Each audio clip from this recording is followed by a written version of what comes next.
Finished moving yet, Charles? My father-in-law mutters without looking at me. Though he doesn't call anyone by name, it's clear he's addressing me. It's his usual arrogant tone, thinking he's the only one who matters. I put up with it until now, but I can't take it anymore. I stop wiping the table and glare at Charles, who wasn't even looking at me. I'll be out by today, I answer. Charles laughs in satisfaction. You really were just a parasite and trash. I'll feel so refreshed once you're gone. He must be thinking life will return to normal now that things are going his way, oblivious to how much his lifestyle has changed over the years. My name is Grace. I turned 40 this year. I'm married to William and currently living with my in-laws. It's been several years since our marriage, but we don't have children. There's no intention of having children now, and we can't have them anyway. I realized this soon after getting married. I met William at a party, and honestly, if I'd known about his infertility from the start, I might not have married him. I can't have kids, he told me the night we registered our marriage. I felt like I'd fallen into a pit of despair. We had talked about building a bright future together, having maybe 2 kids, wondering what to name them. William even helped pick out names for our future children. All of that was a lie. Well, not exactly a lie. William probably did want kids, and had thought about names despite knowing he couldn't have them. Isn't that the ultimate betrayal? I married him believing we would build a happy family together. I was completely deceived by William, who I trusted implicitly. Some people might have divorced immediately upon learning such a truth, but divorce isn't that simple. For me, I had already vowed to become a family with the in-laws, and they are the only ones we can call parents. I couldn't just report to them that we were divorcing a day after becoming a family. However, living with the in-laws, the inevitable question was when we would have children. So we decided to tell them immediately. Of course, we didn't blame William. We said it was due to a female issue on my part. When they learned we couldn't have children, the in-laws were furious. A useless woman who can't bear children should leave this house immediately. Father-in-law Charles naturally tried to kick me out and treated me like a servant from then on. From the moment I entered the in-laws' house, I was never treated with dignity, always less than human. I always ate alone in the kitchen. I was a leftover disposal crew after the in-laws finished their meal. No matter how delicious the food I made, all I got were the scraps left by the in-laws and William. I've never had a satisfying meal since getting married. My weight kept dropping, and 6 months into the marriage, my wrist bones were protruding. Before, mother-in-law Madison was Charles's target, but it shifted to me after I joined the family. Madison seemed relieved by this. Mom's been smiling a lot more lately, I remember William once saying, because she's no longer the target. Madison must feel relieved enough to smile more. Of course, she never smiles around Charles, but I've noticed she does when talking with William. Charles's tyranny doesn't stop there. Once he knew we couldn't have children, he ordered me to work from dawn to dusk. Since you're lacking as a woman, at least be useful as a person in this house. I'd always planned to work even after marriage, and I didn't want to stay in this house any longer than necessary. Getting up early to do chores, sending everyone off, then going to work was tough, but having a job with flexible hours helped. Adjusting my return time to get home before everyone else was a plus. Even if I got home early and did chores, I never ate with everyone or received compliments for my cooking. Charles, in particular, would often throw away my food without tasting it. It looks bad. Neither William nor Madison ever complained or said anything else about it. Even if I complained from the kitchen, there were hardly any conversations during meals. I wonder if they really enjoy eating in silence, but all I do is watch them quietly. I had no choice but to get along with the in-laws. I pretended to be on good terms and played the role of a dutiful wife. I can't say I pretended to be on good terms, but as someone without parents, divorce seemed too heavy a burden. Then Charles demanded I use all my earnings for the in-laws' house. I intended to contribute some of my salary as living expenses, but Charles insisted on all of it. Such an absurd demand. What's the point of working if I don't know where my earnings go? But protesting wasn't allowed. Charles's decisions were absolute, and opposing him wouldn't improve anything. It was easier to comply, keeping Charles in a good mood, and sparing myself the sight of Madison and William's sad faces. In the end, the main problem in this marriage was Charles. Madison and William weren't much of an issue. Charles was the one who tormented and oppressed me. It seems Madison used to manage the household finances, but it became my duty after marriage. Madison, isn't it too much for Grace? Suggested to Charles. Shut up. I was dismissed as such. In Charles's eyes, Madison and I are no different. Being women, we're seen as worthless and not allowed to have opinions. I took over the household ledger from Madison.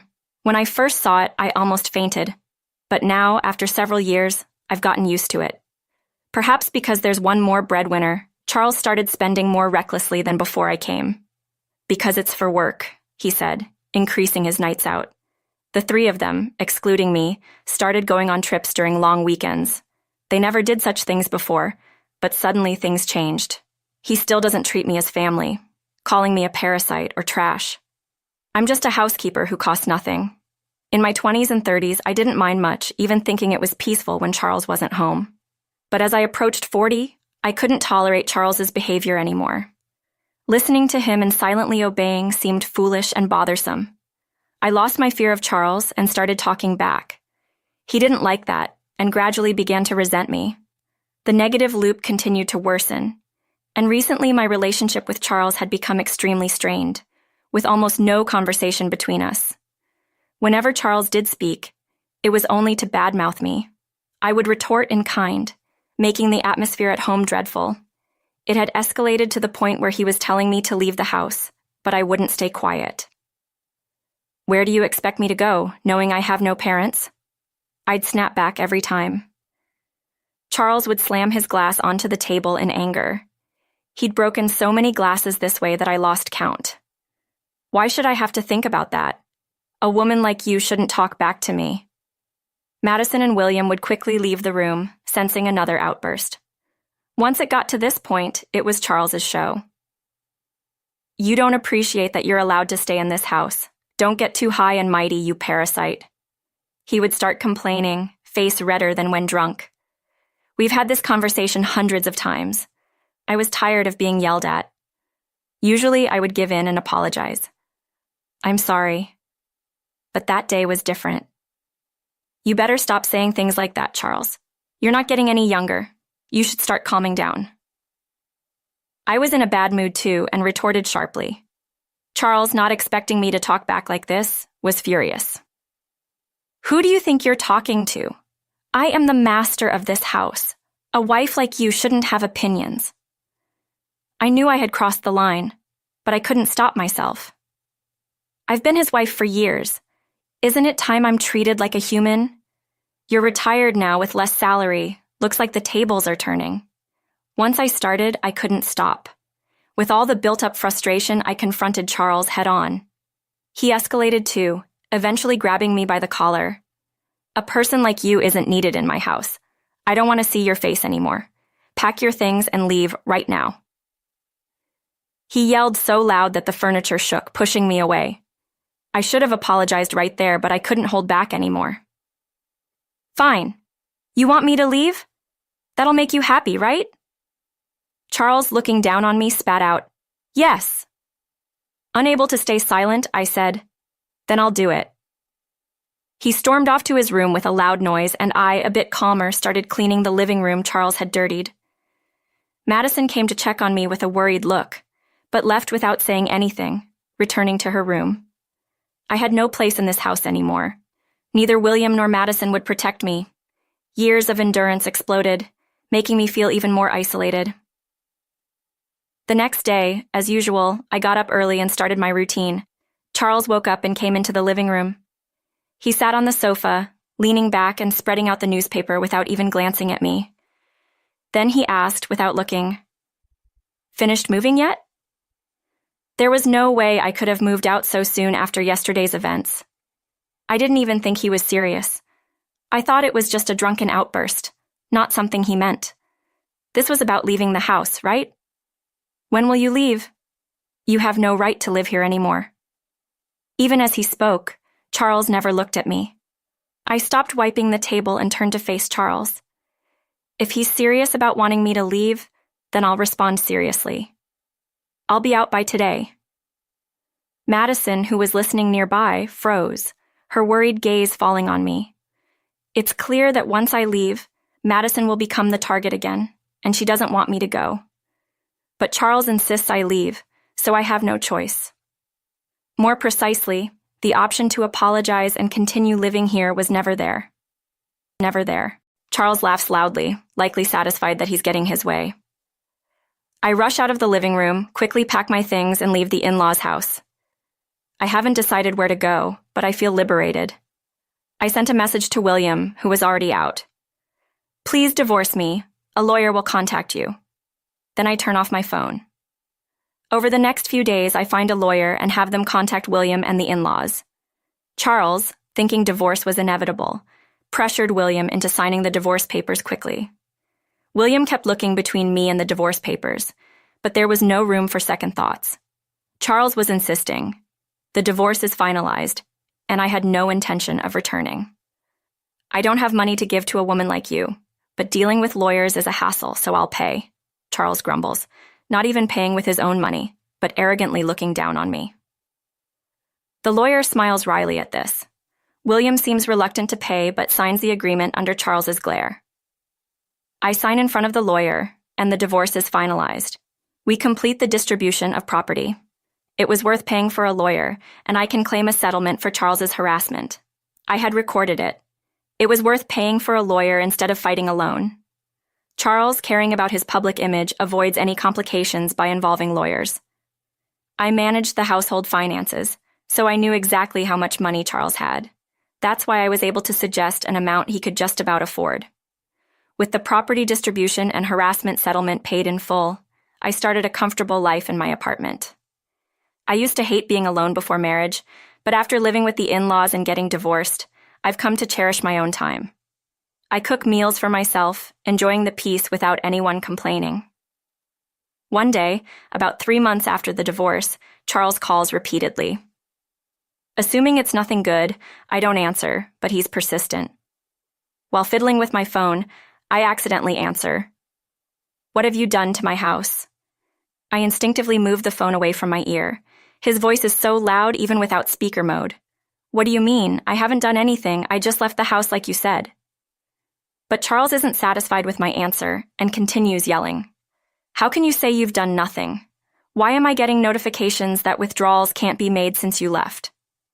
Ah, so he's upset because he's been notified about issues with withdrawals and thinks it's my fault. I don't know. I didn't add anything. I managed everything as you instructed and paid everything due. I start to enjoy realizing why Charles is angry. My grin widens, glad he's not here to see it. That's impossible. Before you came, we managed with mine, Madison's, and William's salaries. How much were you earning anyway? I remember I never showed Charles my salary details. $45,000 take home. Charles makes a sound like a squashed frog and then falls silent. In fact, my job is in sales at an investment trust company. Most of my salary was commission-based, dependent on how much return I could generate for investors, but much of it vanished due to Charles's extravagant spending. However, I had invested the inheritance from my parents, which brought in some income.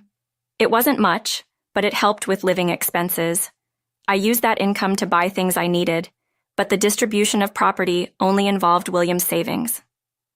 This was because only the shared property acquired during our marriage was eligible, so the inheritance from my parents and its earnings were not part of the distribution. Since I had used all earnings during the marriage for living expenses, I had no savings these years. The Charles family spent money like water without knowing I was compensating for it. You said you managed before marriage, but was it the same standard of living? As I pressed on, Charles finally began to get angry. Don't joke.